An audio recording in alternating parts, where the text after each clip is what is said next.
সংসারে যে অশান্তি হয়, ঝগড়া মারামারি দুটো কারণেই হয়। এক টাকা পয়সার জন্য, আর এক সন্দেহর কারণে। যে বাড়িতে একবার সন্দেহ ঢুকে যাবে না, সেই বাড়িতে কোনো দিনও শান্তি ফিরে আসবে না। টাকা পয়সার সমস্যা তো মেটানো সম্ভব, কিন্তু সন্দেহ যে বাড়িতে একবার ঢুকে যাবে না, সেখানে শান্তি ফিরিয়ে আনা খুব মুশকিল।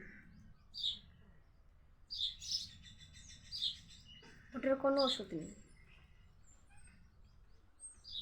খুব শান্ত মনে সব কিছু ঠিকঠাক করার জন্য মাথাটাকে শান্ত রাখতে হয়। একবার যদি সন্দেহ মনে ঢুকে যায়, সেটাকে আবার বিশ্বাসে ফিরিয়ে নিয়ে যাওয়া খুব কঠিন। সন্দেহ থেকেই সংসারে অশান্তির সৃষ্টি হয়।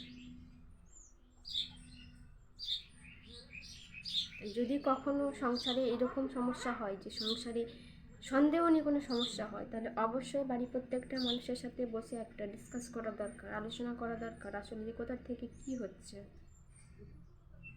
তবে যদি সমস্যার সমাধান হয়। সব সমস্যার সমাধান আছে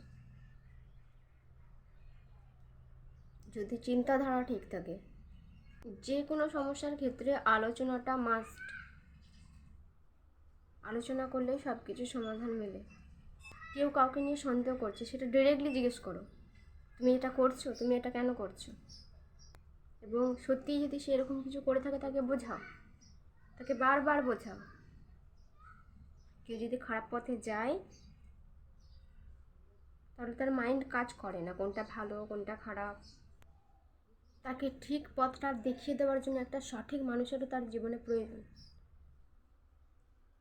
এবং সেই মানুষটা যদি তার জীবনে থাকে, তাহলে যে খারাপ পথ দিকে এগোচ্ছিল, সেটার থেকে বেরিয়ে আসা সম্ভব। এবং তারপরেও যদি সেই মানুষটা না বোঝে যে কোনটা ভালো কোনটা ঠিক, তাকে বোঝানোর পরে তাহলে বলতে হয় যে তার মতো মূর্খ মানুষ আর কেউ নেই।